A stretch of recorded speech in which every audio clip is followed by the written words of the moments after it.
One of my favourite guitar sounds is Stevie Ray Vaughan's guitar sound, particularly on the first album. And I've always striving for that, and one of the things I've been missing is a steel string singer type amp. So recently I bought one of these, Steel String Supreme by Vertex Effects. And one of the first things I did was I captured it on my Quad Cortex, and then I set it up as an amp with one of the built-in cabs, because they reckon you can use this as a kind of front end with a cab simulation, and I think it worked rather well. So I used that, and I used the capture I did of my Vibroverb, which is the one that's got all the Stevie Ray Vaughan mods in it, and I did a preset where I combined the two sounds. So I did a little bit of Pride and Joy, so let me play you that first and then I'll explain what else I did.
This is the preset I've set up.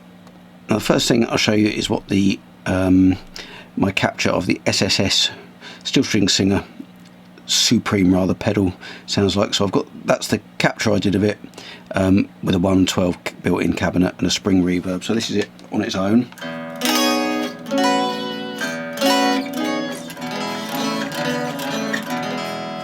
So if you can hear that, but it's a nice clean kind of round sound. Let's turn that off and then turn the Vibroverb on. I did another video on my Vibroverb capture. This is the Vibroverb on its own. So it's a bit louder actually in the grand scheme of things, but as you can hear, that breaks up whereas the SSS doesn't. So this is the two of them together. But the other thing that I added is my capture of my own keenly modified tube screamer with the gain on about 2.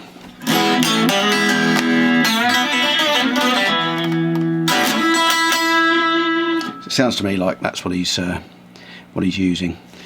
So there we are, that's the preset. And the little secret source to getting the sound is also the Roland Studio Chorus, which I sent on an auxiliary after I sent this clean sound into the computer. I added on an auxiliary send a bit of the Roland Chorus on the most subtle setting, and actually I think that probably makes the biggest difference of all to make it sound like Stevie Ray Vaughan. But yeah, I'll show you that on the computer. This is the session for the version of Pride and Joy you heard earlier on the video, and what I've done here, I've alternated between the chorus sound and the sound without the chorus.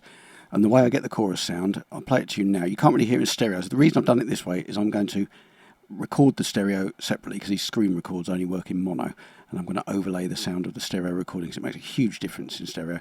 If I just play it to you now, what I'm doing, I'm sending this mono guitar signal that's come straight out of the Quad Cortex on an auxiliary into this unit, which is the Studio D stereo chorus on the most subtle setting.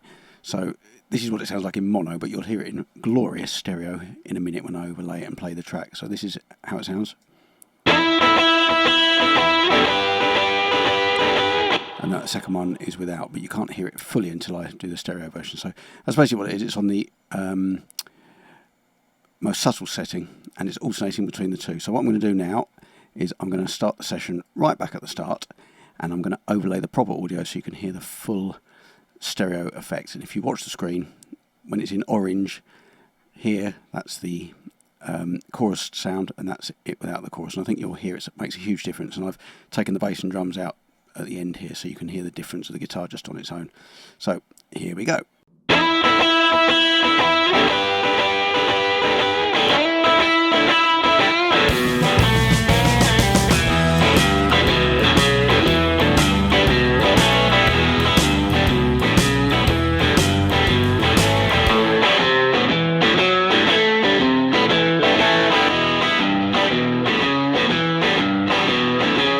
So I think you'll agree that makes an absolutely huge difference. You can really hear how Stevie Ray Vaughan got that sound. Let me know what you think. Let me know if you think I got pretty close to the Stevie Ray Vaughan sound. I mean, I don't tune my guitar down to E flat. If you're going to do it, you really need to do it properly. Put 11s on, tune down to E flat. I'm just using it on my Strat, which has got 10s on and it's tuned to E. But I think it was pretty close. It kind of got the character and it got that sort of clean, crisp bottom end that you get from a steel string singer style amp, which you don't get from the Vibroverb alone, although that provided the rest of the sound, or the majority of the sound, I would have thought.